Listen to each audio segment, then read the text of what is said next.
Then we get to the final region, the rest region. Who in this region is heading to San Francisco? Oh, look at the grin on Playmaker's face. The top seed, Florida Gators, are heading to San Francisco. Grin's wider than that gator. 95-69 win over Norfolk State. And then the fight of the live 75-77 win over the back-to-back national champion UConn Huskies, which is not surprising to me because when you are champions, like the UConn program is, and Coach Johnson should know this, but he likes to torment me. That's why he does the stuff that he does. But to be a champ, you have to put a champ down. How dare you insult me like that? Because you know your sports. You know it's hard to put down a champion. Yes, I get it. It's the Ric Flair. It's the Ric Flair motto. To beat a man, whoa, you gotta beat the man. Yes, I know. And I of course am a huge fan of the Rockets, and of course we're coming up almost on the 30th anniversary of when Rudy Tomjanovich, who is not known for being a wordsmith, he came up with in the trophy presentation for the '95 World Championship Rockets effort, where he said, "quote Don't ever underestimate the heart of a champion." Close quote. So yes, I get that. However, the Gators were better than the Huskies, and I don't mean by 2 points better either. So which side you want, the good part or you want the bad part? Well, even though well, it's good for me because I mean, I say which side you want. Do you want the good part or do you want the bad part? I'll take I guess I'll take the bad. Go ahead. All right. 9 turnovers in the first half by the Florida Gators. Elijah Martin scored 14 points in the first half. The rest of the team scored 17. That's how you end up in a 31-31 tie with the defending champions. You wasn't aggressive. For some reason, didn't rebound the ball. It's one of the best things we do. You don't believe me? Coach Johnson can verify. He has watched Florida games. Florida rebounds the ball. For whatever reason, UConn was beating us to the boards. That's the only issue I have with Florida. That's the only issue I have with them. They're athletic. They can get up and down. They can, whenever they want to, play defense.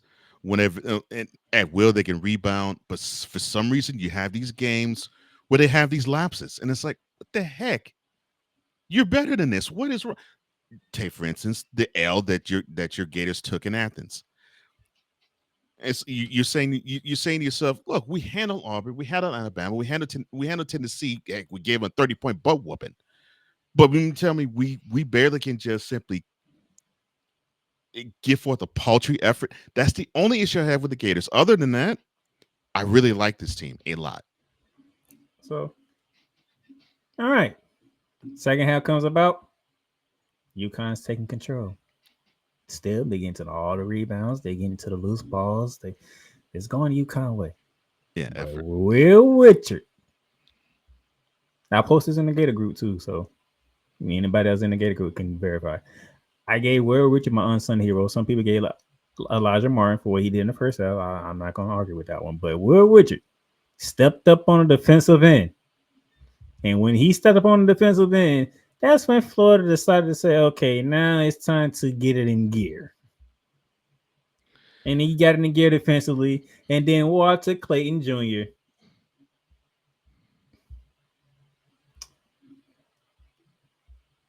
Cole, that man had 23 points against UConn. He needed all of them points. But you watched the game, he didn't even feel like he had 23. No, and that happens. You get these games where when you're got prime example. Let me see, 1993 East Conference Finals. Bulls, they're down 2-0 against the Knicks. They're going to Chicago. Jordan only ended up scoring, I think, 24 points in that game, and he shot the ball horribly. But the Bulls won by 20. You would not have thought this by how he performed. It's just those games where it happens, where it's like So you really had a good output. I didn't. It didn't feel it. I didn't see it. I watched the game, and your presence was there. I didn't hear your number called all that much. Yet you look at the stat sheet and it's like, oh yeah, you contributed. That happens. When it came down to the stretch, Walker Clayton Jr. said, "All right, time to put the game in my hands." Mhm. And that man is lethal from three. And you're gonna need him to be that marksman from deep. To You're be gonna need honest, I a lot of people I heard people say that, but where people do, if you actually pay attention to Florida and watch, we have three guards. All three guards can shoot. If Will Richards, which are hopefully after this game and this performance where he actually came alive, once is he gets going, he gonna make it even that more tougher to beat Florida. Because now all three guards are getting involved. that. Yeah. Because I'll never forget, and Jay Billis gave me the line of the year in college basketball when we was playing Tennessee in the SEC championship game. Mhm. Clayton did his thing. Richard was doing his thing. Like everybody was doing that thing, right? Mhm. And Jay Billis said this as going to commercial break. It's pick your poison with Florida. Problem is, it's all poison. Well, as you discovered in certain moments, sometimes that poison's in the bottle. So one of them's going to have to unveil the contents. I'll put it like that. But Will Richards gave us the spark on the defensive end, and then And it turned that into offense. and that's what you needed. You needed that spark on that end of the floor. Because I can you heck, you played the game. I only coached it. Defense turns into offense a whole lot quicker than anything that you can ever think of. And whenever you are invested on the defensive end, the offense is much easier to execute. Just is. So Walter Clayton scored 23 points in both games against Norfolk State and UConn. He is combined 12 for 25 on the field, 9 for 17 from 3-point range. And that UConn Florida game would have been the game of the tournament thus far, but not quite. Oh, we're gonna get to that because Oh, I know. I know. what's been circling around the headlines today is a certain coach, and I think you know what coach I'm talking about. Ouch. Mr. Dan Hurley. Yeah, he ran afoul of the mouth. I How heard. did you feel about that? Look, I love a spirited head coach. I get it. You're in the flow, but you got to comport yourself. You're the head coach. You're supposed to show the way. Now, I'm a little more lenient with NBA head coaches and WNBA head coaches because you're dealing with grown men and grown women in that arena. Here in college, you're dealing with young women and young men. You're dealing with those who are between 18 and 22. You don't you don't need to show that you have a lack of composure because it's going to leak to your team, whether you're playing or whether the game is over. And that was the number one issue I have with how Dan Hurley was. And correct me if I'm wrong, sir. I think you would agree with that. So here's what I got. Shoot. Now the press conference was a lot different than right after the game. You Yeah. noticed that, right? Yeah. Oh, the press conference, yeah, you can lob whatever bombs you want. People are gonna say you're crazy and you need to tighten your mouth, but it's But okay. it's the right after the game going to the tunnel. I Yeah, hope they that's don't. not I good. hope they don't bleep you like they bleeped us. See, that gives me Juwan Howard vibes all over again. And he was talking to the Baylor team before they took the court. Yeah, yeah.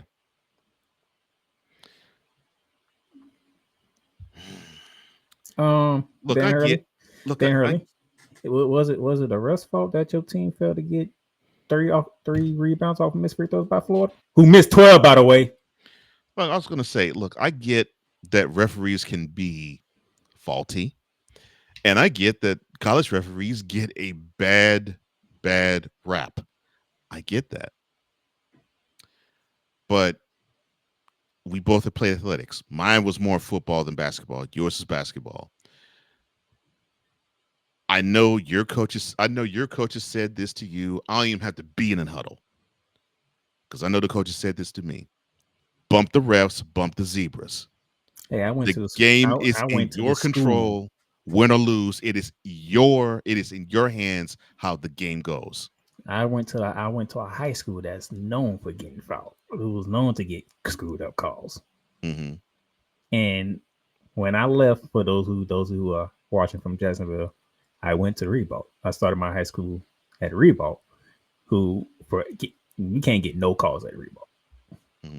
It's like they don't like Reebok, so you ain't getting no calls.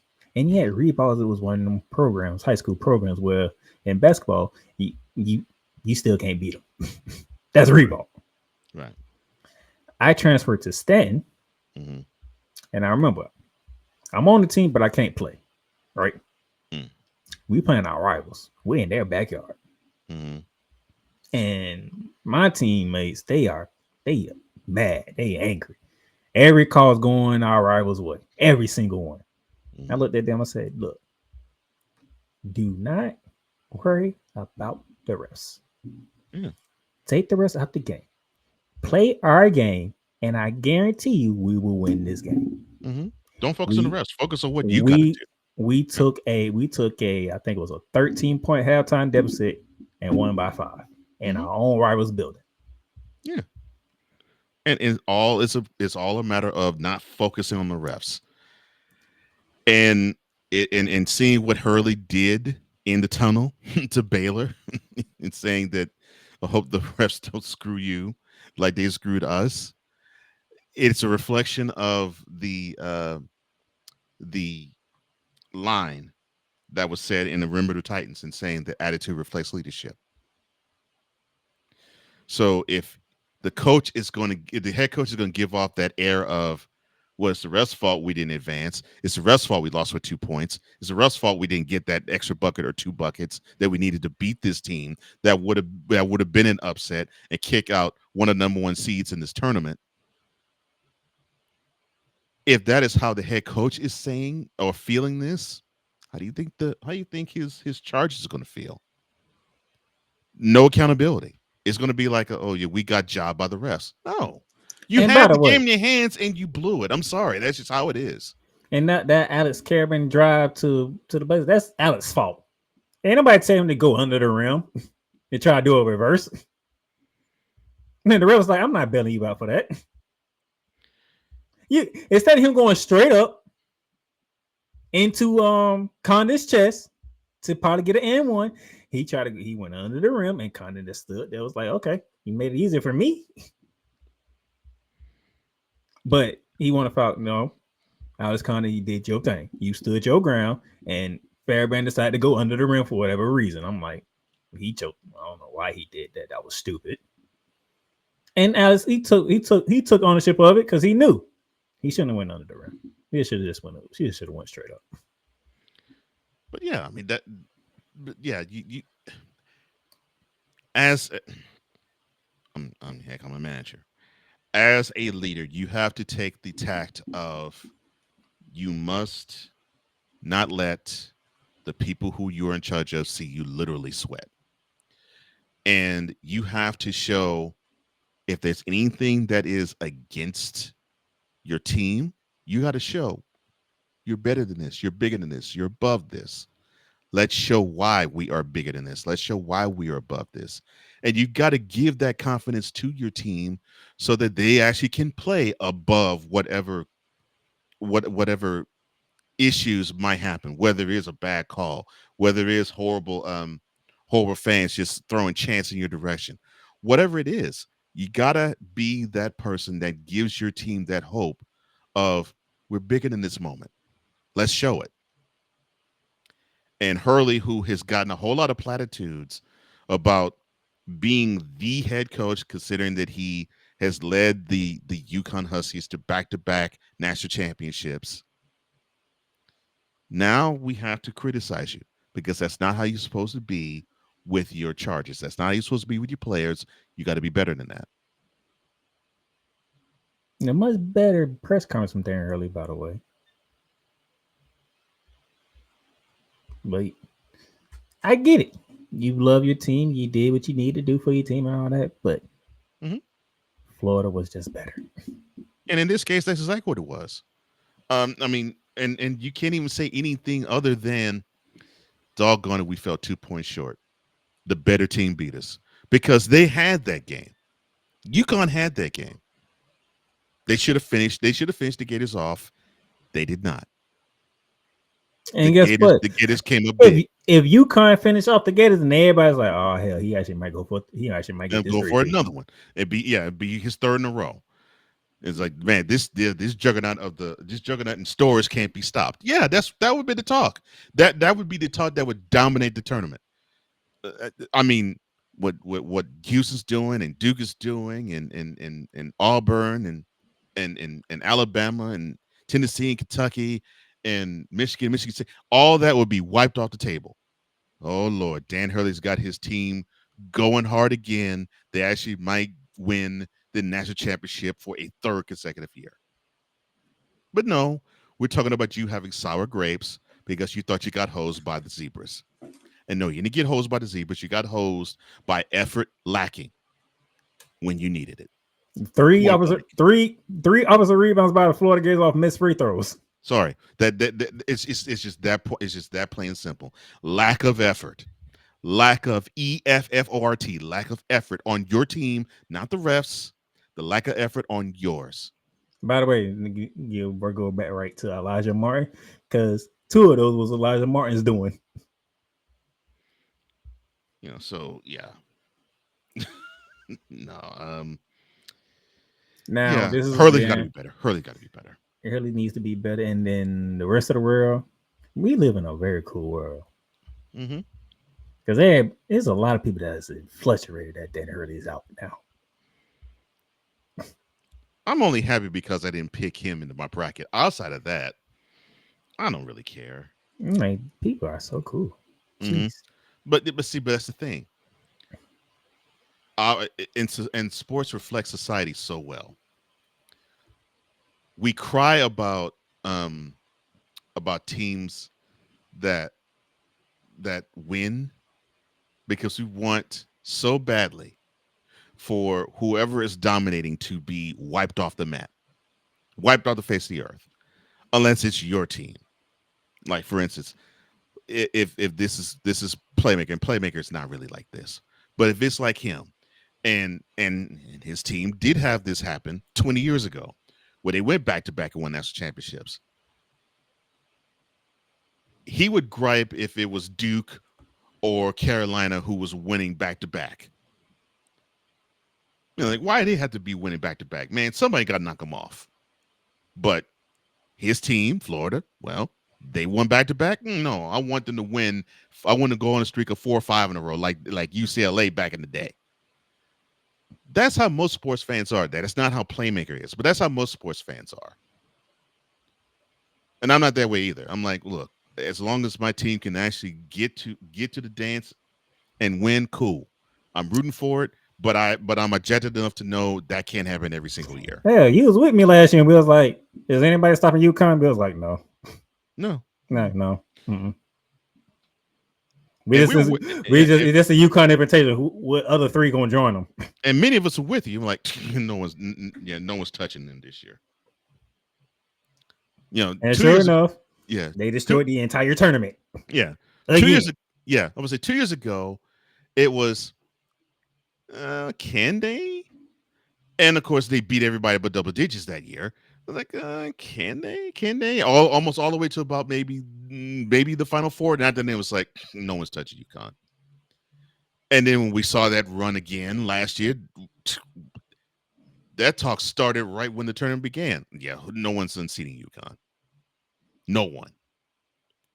It's just a UConn invitation. Who wants to join them? That's it. Yeah. Lucky enough, it was Purdue, and Purdue couldn't even give them a run. Right, right.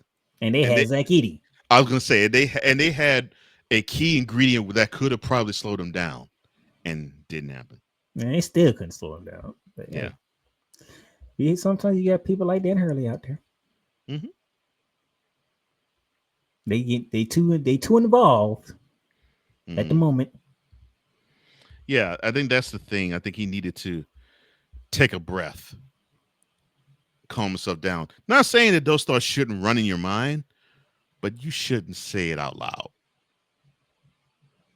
But we will have new champions at the end of this tournament, as Florida has taken down the Yukon Huskies. That's the first team heading to San Francisco. Who will be joining the Gators in San Francisco? The Texas Tech Red Raiders. You couldn't play like this when Bob Knight was coaching. Now you want to play this well? What is wrong with you guys? They took down UNC Remington 82-72, and then they took down upsetting Miami Drake 77-64 against the Seahawks of Wilmington. Kyron Walton 27 points, 8 for 19 from the field, all of which was from 3-point range. Sad. Sad. Red Raiders decided to actually step up and play well in a tournament. And You, then someone needs to remind you, you're not the lady Red Raiders, the one that Cheryl Streep was leading. You're not them. I'm sorry, my bad. Continue. And then against Drake, Darion Williams 28 points, 11 for 18 from the field, 6 rebounds, 5 assists. JT Toppin 25 points, 11 for 13 from the field with 12 boards. They were dominating inside against Drake, and Drake had no answers. I love that. I love when a team can dominate another in the post. I'm gonna try to jump off this soapbox real fast. That's what I miss about the NBA. You lousy pansies don't want to play in the post. You want to show that you're athletic. Now I'm talking about I'm talking about the 7-footers. You want to show you're athletic. You want to show you have a shot. But part of the game is dominating physically in the post. That's to me where the game is won and lost. But you want to prove that you're softer than cottonelle tissue. Meanwhile, you got to look at the college game, both the men and the women, and in the WNBA, to actually show you how the game should be played. So, youngins, keep that and take it with you to the pros.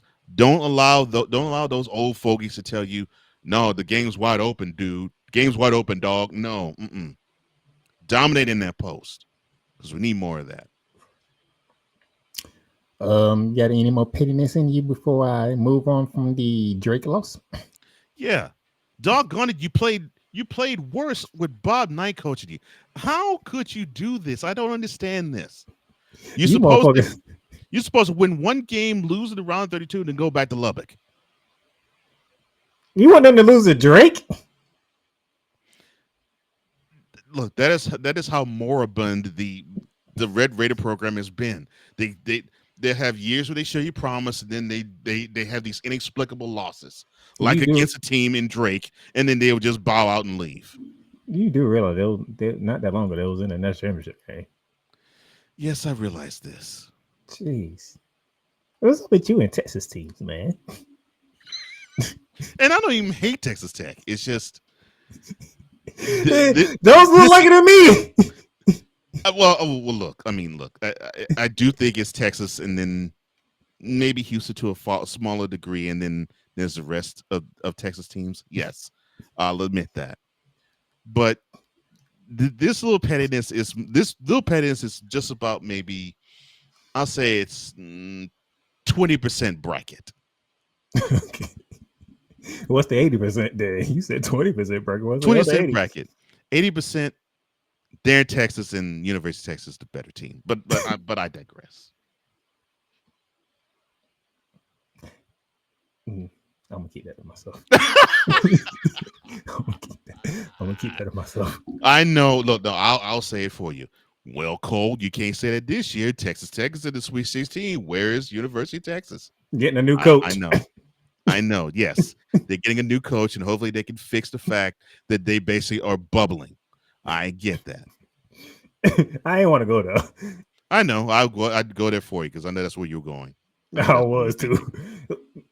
But hey, the Red Raiders, they're heading to San Francisco But along seriously, with the Gators. congratulations to the Red Raiders. It's not easy.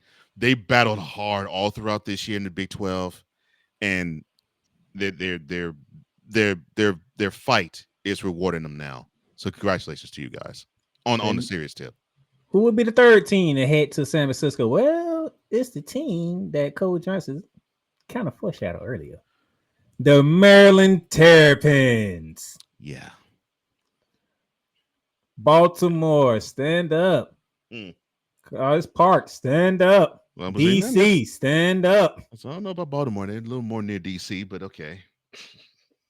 I mean, I said DC too, so I know. they all rooting from the Terrapins. The Terrapins, they swept the floor with Grand Canyon 81. Yeah. But the game of the men's tournament, So far. 72-71 over upsetting minded Colorado State. And they needed a buzzer beater to do it. Whew, man. 5 Terrapins scored in double figures in both games. Same as the Arizona Wildcats. We have 2 teams that need starters to score. Derek Queen, the big man for the Terrapins, a freshman, by the way, told coach, "Give me the ball. That's what I'm talking about. I want the ball." That's right. Show that coach the ball, then point to you and say, "You see this? You see me? Give that to me." That's what I'm talking about. Yes. He drives to the left, takes a couple of steps. Now there's a debate if he traveled or not. Refs didn't call it. Banks it off the glass at the buzzer. After Colorado State busted a 3 to take the 1-point lead. Well, Hurley, I guess Colorado State could say that they agree with you.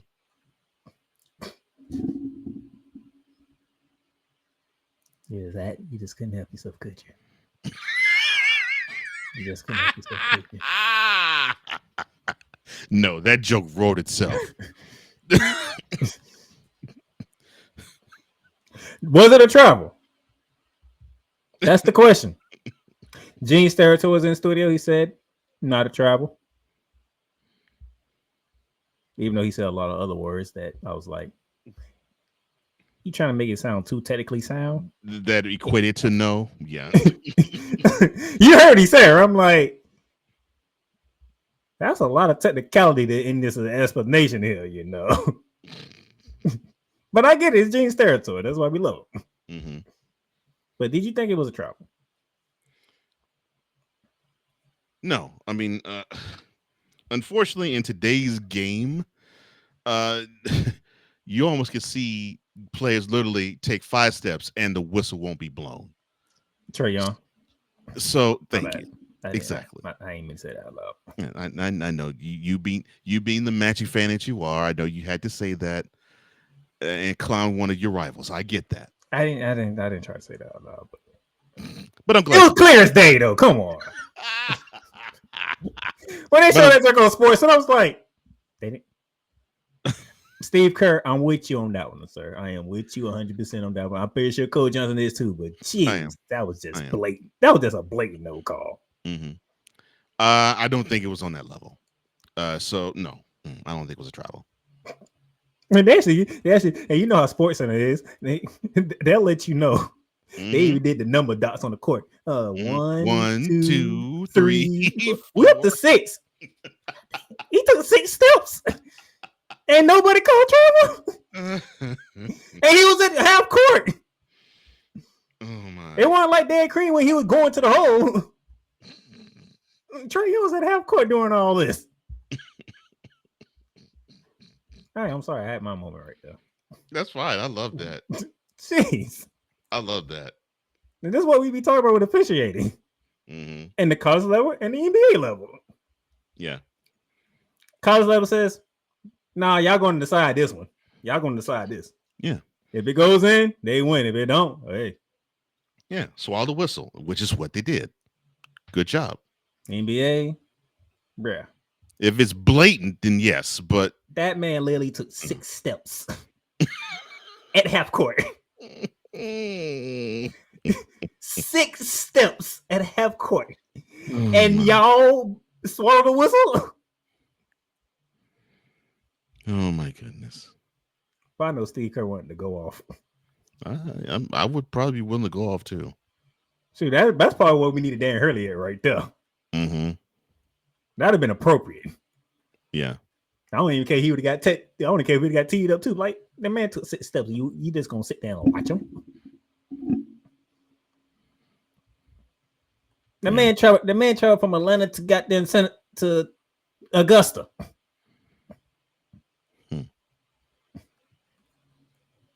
But shout out to Maryland. Oh, and by the way, you know who's on that? You know who's on that Maryland team? Angel Reese's brother.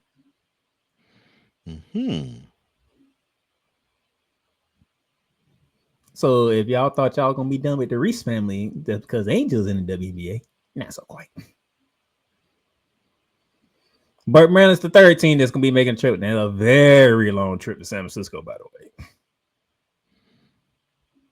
I think they got the longest flight. Maryland, probably so. Yeah, Maryland got the longest flight. They got to go from Maryland all the way. They got to go from College Park all the way to San Francisco. Yeah, DC to San Francisco. Yeah, that's a long way. And then, but who's the fourth team that's going to join them in San Francisco? For full disclosure, ladies and gentlemen, whatever is said next from Cole Johnson is not on me. Just let you know. The Arkansas Razorbacks. You should have gotten. You should have taken care of them first. The fools thinking they're back to Nolan Richardson days. No, this ain't 40 minutes of. I'm sorry. Woosa. Continue, sir. Do we need to go full screen to figure out what's going on with you in Arkansas? Or so I say you and John Calipari. I think this is where the real heat is at. It's not with the Arkansas team. It's with the coach. No. It's definitely not with Arkansas. They're a wonderful program.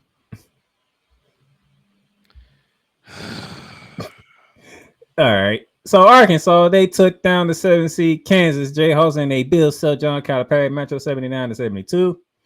And then the stunner of the tournament thus far, Rick Pitino and St. John's got ousted by the Arkansas Razorbacks 75-66. First off, Bill Self got taken out first. Now, the turning point in that game was when KJ Adams tore his Achilles. I knew it. I just knew it. I seen it when it happened. I was like, "Oh my gosh, that is the." Come on. Okay, now let me frame this way. At any given time, you don't want to see injuries, right? No, never. But at the moment when KJ Achilles injury happened, Kansas was in control, and I said, "Oh no." That might be it for Kansas. That's their best player, and they were just season control of the game too. And then that point forward, Arkansas took over, and Kansas couldn't do nothing about it.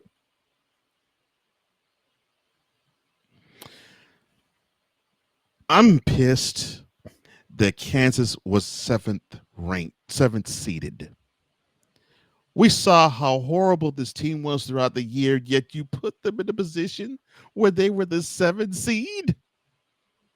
Mm-hmm. They should have been lower.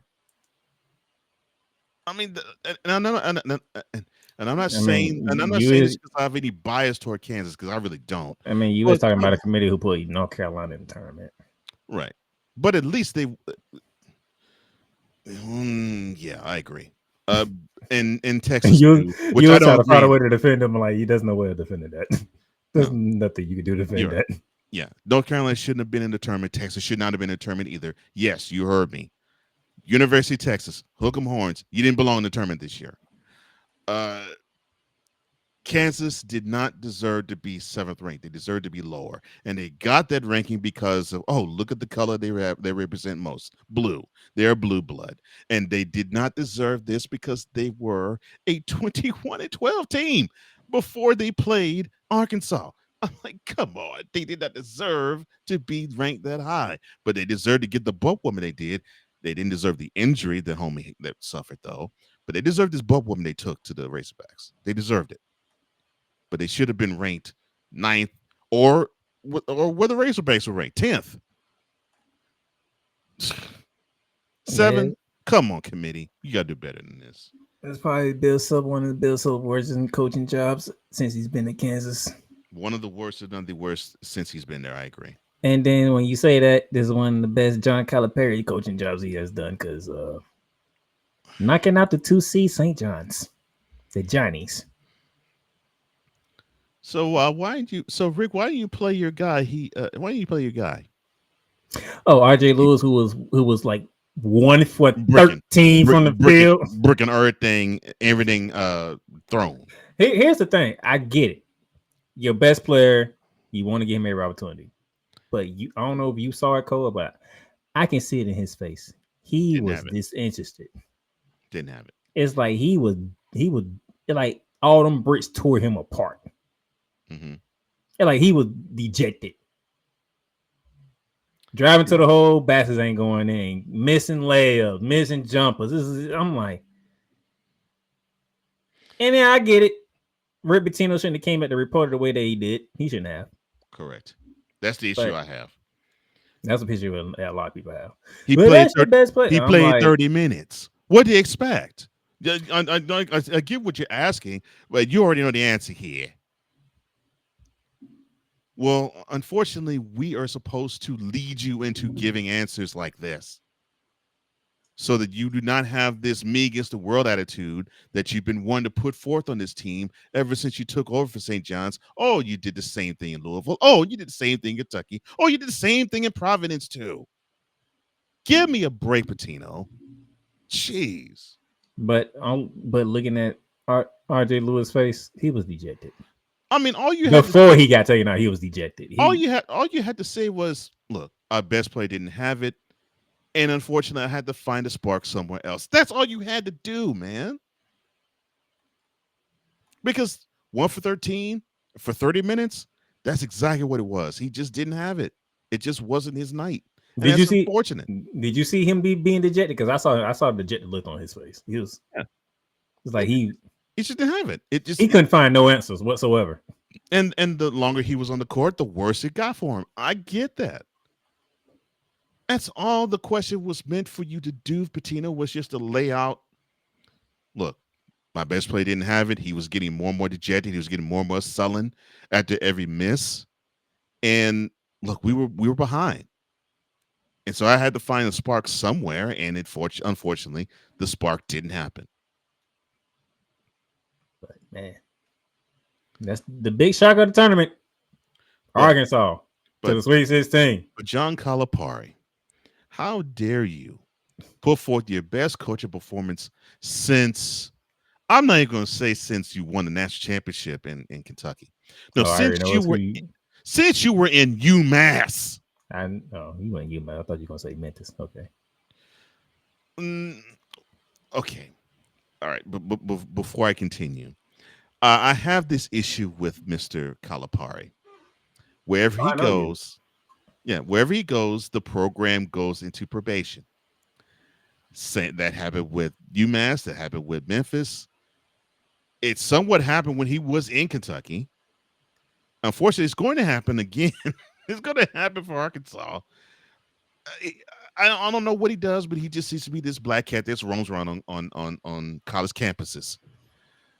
Did you just call John Calipari a black cat? Yes, yes. Think about it. I mean, every program has gone under probation that he has led. Every one of them. Kentucky looks pretty good to me. Oh, I mean, but they did suffer some probationary stuff while he was there.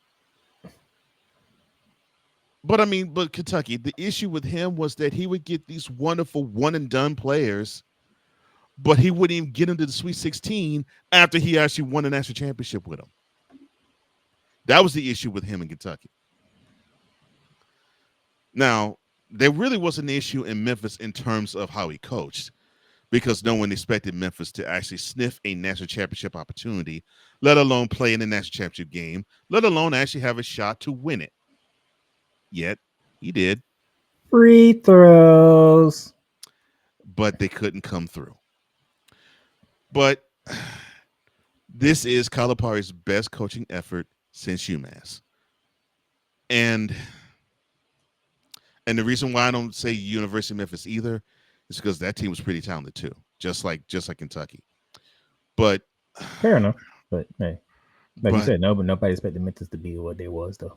of course, yeah, and yeah, part of that is him. I'm not going to sugarcoat that. Part of that is him. But he does not have the talent at Arkansas like he did in Memphis.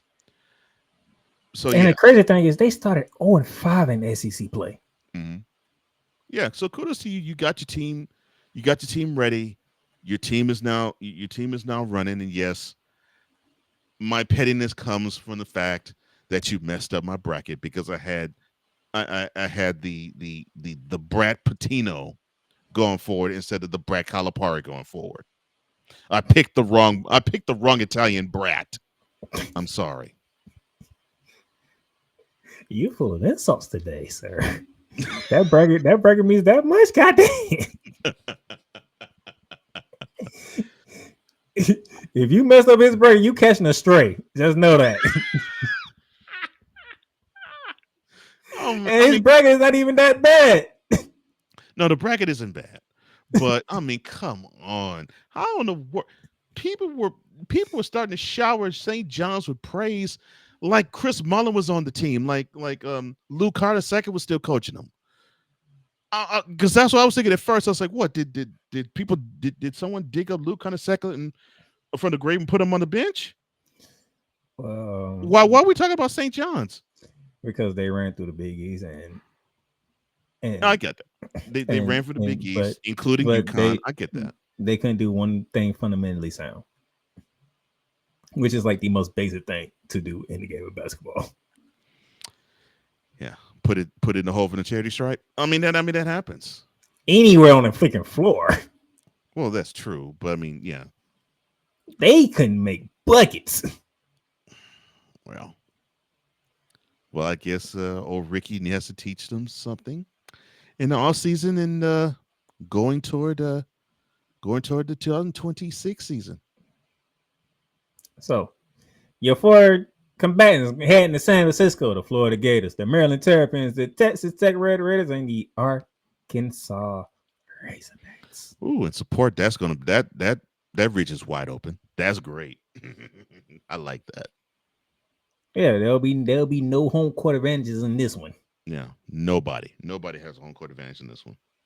So this should be a fairly evenly played out game. Now, if we're if it's going to be rooting interest by conference, well, of course, Maryland belongs to the Big Ten. There you go. But I highly doubt you're going to have anybody caping for them out of San Francisco. Things happen.